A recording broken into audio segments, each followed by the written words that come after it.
नमस्कार मित्रांनो, God is everything या चॅनलमध्ये आपल्या सर्वांचे सहर्ष स्वागत आहे. आज आपण बघणार आहोत श्री शिवलीलामृत कथासारमधील अध्याय 15वा, अर्थातच शेवटचा अध्याय, ज्याचं नाव आहे श्री शंकराचार्याची कथा. तर चला मग सुरू करू. कल्पारंभी ब्रह्मदेवाने महतत्वाच्या साह्याने सृष्टी निर्माण केली. नंतर 4 वेदांची रचना झाली. त्या वेदांचा अर्थ लोकांना कळावा म्हणून पाणिनी इत्यादी अवतार घेऊन शब्द, व्याकरण, मनु, याज्ञवल्क्य इत्यादी ऋषींनी श्रुती, स्मृती, पुराण आदी ग्रंथांची रचना करून सांसारिक मनुष्याला त्याचा धर्म, त्याचे आचरण या सर्वांचं मार्गदर्शन होईल असे ग्रंथात सांगितले आहे. कलियुग आल्यावर मनुष्य अल्पायुषी होतील. श्रुतींचा अभ्यास करणे कठीण होईल. ते अज्ञानी होऊन महाभारत 18 पुराणे रचली. ब्राह्मण लोक वेदाचे एक भाग अभ्यासू लागले. इतिहास व्यास कृत 18 पुराणे श्रवण करून धर्माचे व नीतीचे आचरण करू लागले.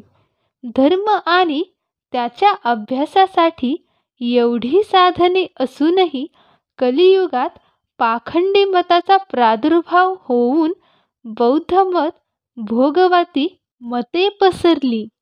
वर्णसंस्कार होऊन लोक अधर्माने वागू लागली. मुख्य देवतांची भक्ती विसरून ग्रामदेवतांना भजू लागली. वेदशास्त्रे, पुराणे यांतील विचार लोप पावले. अनाचार माजला.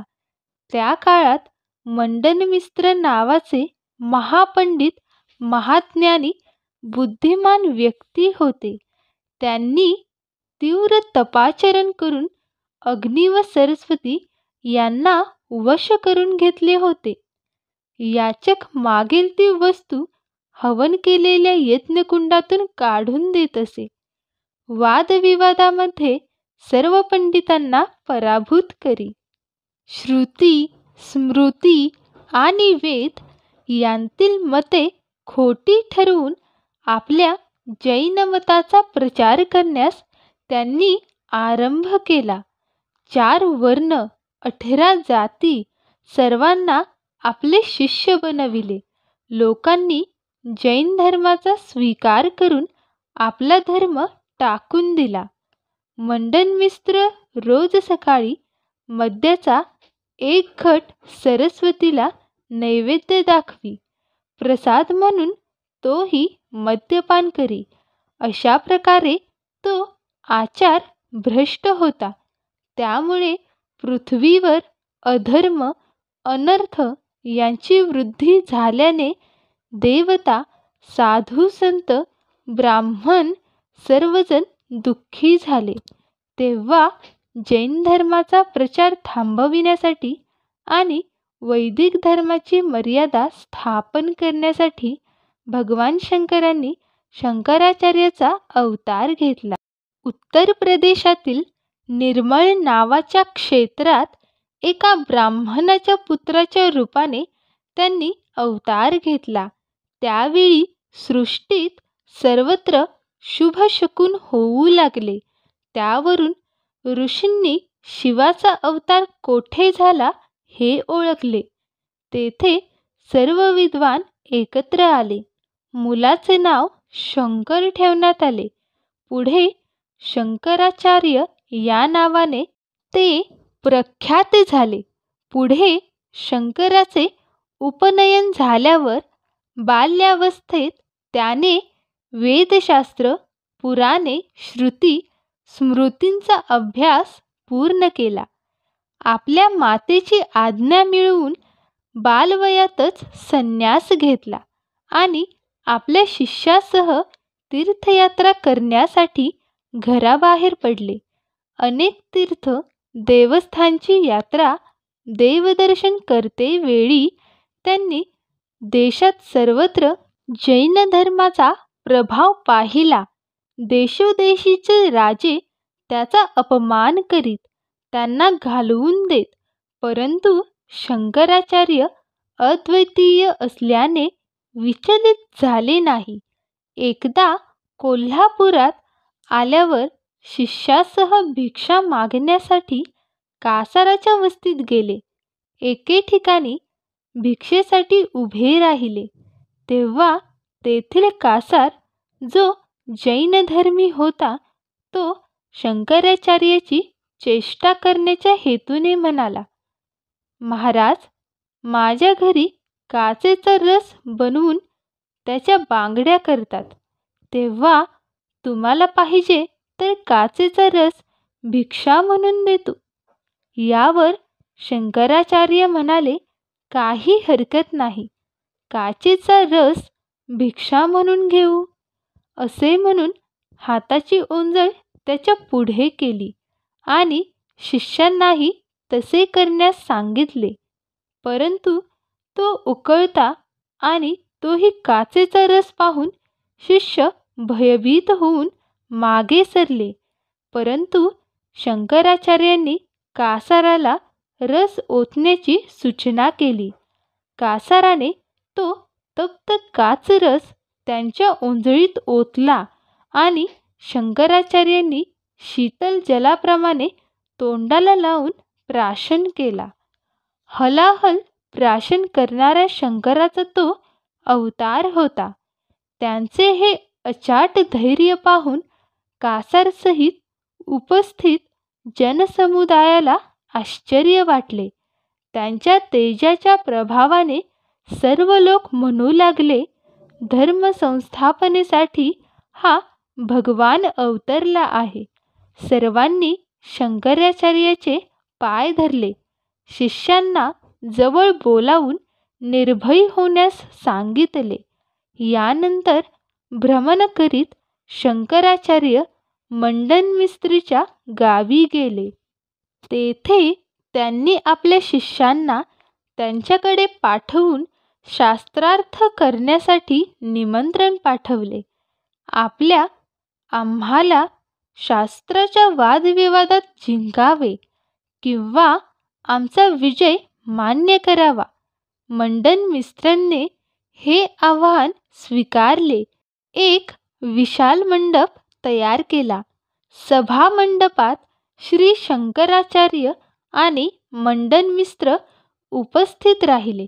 शास्त्रार्थ प्रारंभ होण्यापूर्वी मंडनमित्राने पडदा लावून मध्याच्या घाटावर सरस्वतीचे आवाहन, पूजन, प्रार्थना केली.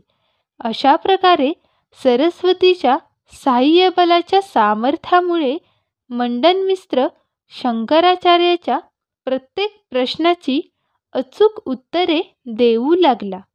प्रथम ऋग्वेद, यजुर्वेद या 2 वेदांबरोबर ज्ञानपर विवादात मंडनमित्रांनी दिलेली सत्य उत्तरे ऐकून श्री शंकराचार्यांना आश्चर्य आणि शंका वाटू लागली. आचार्यांनी विचार केला, ही बुद्धी मंडनमित्राची नाही, आणि आचार्यांनी एक युक्ती केली. त्यांच्या बुद्धीचे रहस्य त्यांना कळले. कोणत्याही शास्त्राचा अथवा वेदाचा आरंभ विचारल्यावर मंडनमित्र बरोबर उत्तर देत असत. मध्य किंवा अंत मध्ये प्रश्न विचारला की त्यांची बुद्धी निष्क्रिय होत असे. कारण त्यांच्या बुद्धीमध्ये त्यांनी स्वयं अध्ययन केलेले नव्हते. सरस्वतीने दिलेले ते तत्कालीन ज्ञान होते. चतुर शंकराचार्यांनी ओळखले की असे 4 वेद पाठ करणारा, अर्थ सांगणारा ब्रह्मदेव किंवा सरस्वतीच असणार. त्यांच्याशिवाय इतरांना ते जमणार नाही. मंडनमित्राला हे जमणार नाही, हे त्याचे कपट आहे. मग ते मंडन मिश्राला म्हणाले, मंडन मिश्र, आपण यजुर्वेद सांगत आहात, परंतु मला ऋग्वेदातील एक शंका अजून आहे. त्यांनी ऋग्वेदातील एक ऋचा म्हणून दाखविली व त्याचा अर्थ विचारला. त्यावेळी सरस्वती मूक झाली, कारण तिला आरंभापासून अंतापर्यंत वेगाने ग्रहण होते, परंतु मध्येच जाता जाता काही विचारले तर स्मरत नाही, म्हणून ती स्तब्ध बसली. त्यामुळे मंडन मिश्रही गप्प बसला. आपल्या प्रश्नाची उत्तरे येत नाहीत हे पाहून शंकराचार्य क्रोधित झाले. त्यांनी दोघांच्या मध्ये लावलेला पडदा फाडला. मंडन मिश्राने ठेवलेल्या मद्याच्या घटातून सरस्वतीचे मुख बाहेर आलेले आहे हे दिसले. मंडन मिश्र घाबरून भीतीने कापू लागला. सरस्वतीला पाहून शंकराचार्य संतप्त झाले. आपल्या हातातील दंडाने तो घट फोडून टाकला. सरस्वतीची मूर्ती फुटक्या खापरात मद्य पसरले होते, त्यात त्यांना दिसली. तिला उद्देशून शंकराचार्य म्हणाले, दुराचारिणी, ह्या जैनाला वश होऊन तू रात्रंदिवस वेदशास्त्र चर्चा करतेस काय?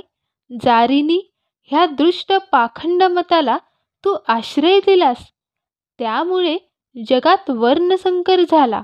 वेदमान्य शास्त्र पुराणाचा धर्म लुप्त झाला. तू तुझ्या वक्र बुद्धीमुळे जैनाकडून ग्रामदैवते स्थापन करून देवांनाही भ्रष्ट मार्गास लावलेस. त्यामुळे हा अनर्थ झाला आहे, तोही तुझ्यामुळे. हे मी कैलासावर ऐकले, म्हणून मी अवतार घेऊन आलो.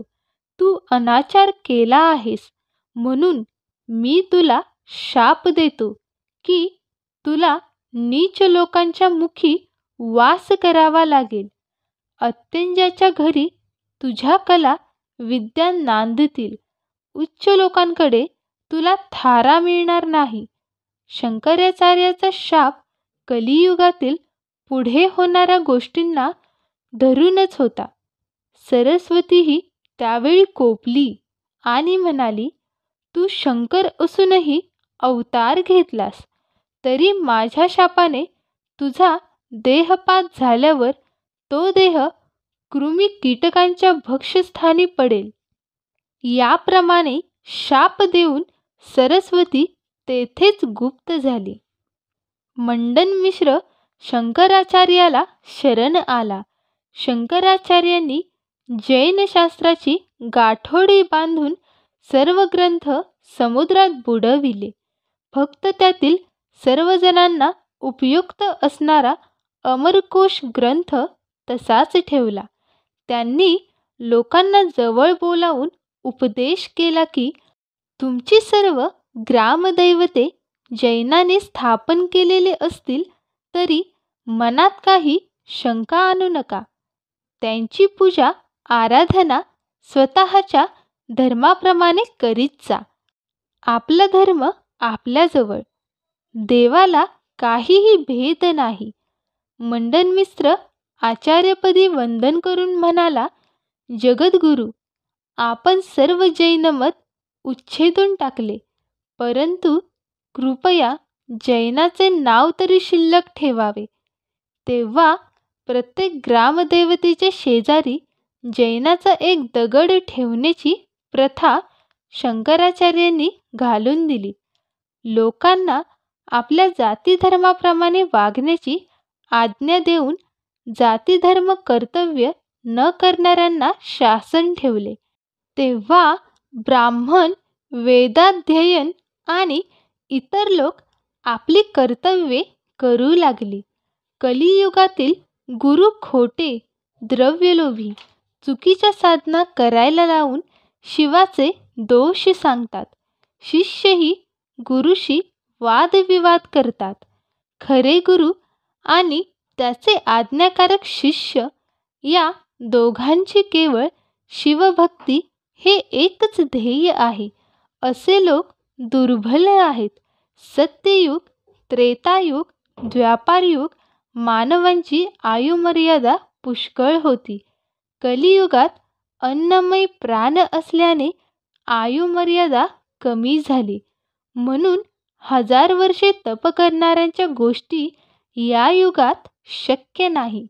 त्यामुळे सद्गुरूला शरण जाऊन शिवभक्ती करण्याचा सोपा मार्ग शंकराने आपल्यासाठी घालून दिला.